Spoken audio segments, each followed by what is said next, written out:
In the timescales that I've already in general set out, our priority is to deliver universal credit safely and securely, and we will set out our plans in more detail in a couple of weeks. Emily Thornberry. Why did the Secretary of State tell the House last month that his plans for universal credit were on track? Well, as I said just now in the answer to the first answer I gave, the reality is that we went through a reset that I ordered so that it didn't roll out and have difficulties when we started rolling it out. We've already rolled out the Pathfinder. It's important to note that there are at least 6 sites from October and many more going around the country. We'll be expanding that, and the plan and programme for the full rollout all the way through to complete delivery I will make clear to the House, as I already said, in detail in the next couple of weeks. Mr. Nick Smith. Thank you, Mr. Speaker. On Public Accounts Committee, we found that leadership of the Universal Credit Programme was hapless. Can the Secretary of State tell us who's responsible for that blunder? So somebody else. And I already take full responsibility for everything that goes on in my department. And I have to say I take responsibility for making sure that universal credit, as was originally being planned, was stopped and reset, because before anybody was affected, we made sure that absolutely when we roll this out, as we have begun to do and will continue, it will roll out so it delivers maximum benefits of over 38 billion to the public. And I'd say to the Honourable Gentleman, I take no lessons from the other side, who spent years rolling out programmes regardless of how they affected people. Disaster on IT, on tax credits, disaster on the health service. I think a little bit of humble pie on their side might not be a bad thing. The Pathfinder the Secretary of State mentions was meant to include 10 separate Job Centre Plus areas by October of this year.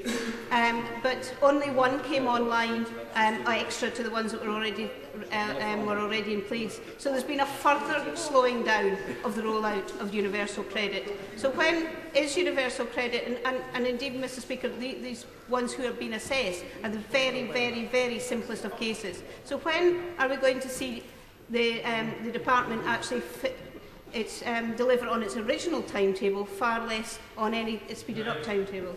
Yeah, as I said to the right honourable lady when I was in front of her back in July, I think it was, we were very clear that we'd be rolling this out on the plan and programme that we've already set out. The Pathfinders are on track.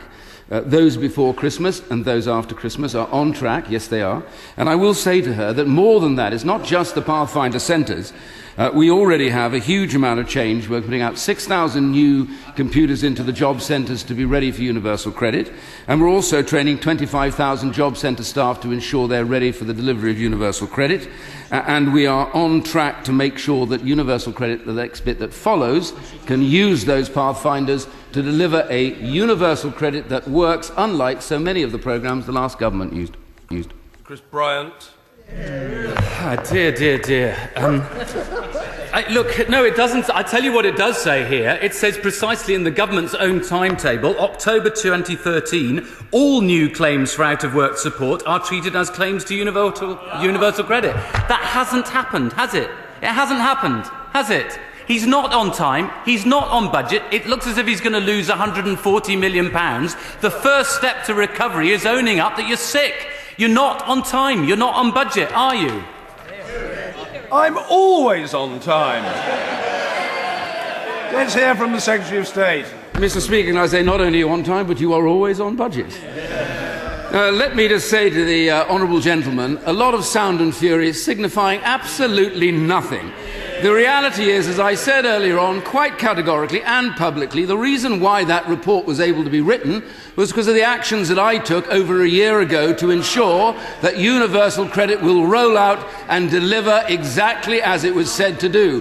And I have to say to him, who sat in a government for I don't know how many years, and actually allowed all these other programmes to fail, not one person will be adversely affected by the change we made. Universal credit will deliver maximum benefits to the British public, and they will remain out of government because they haven't a single clue.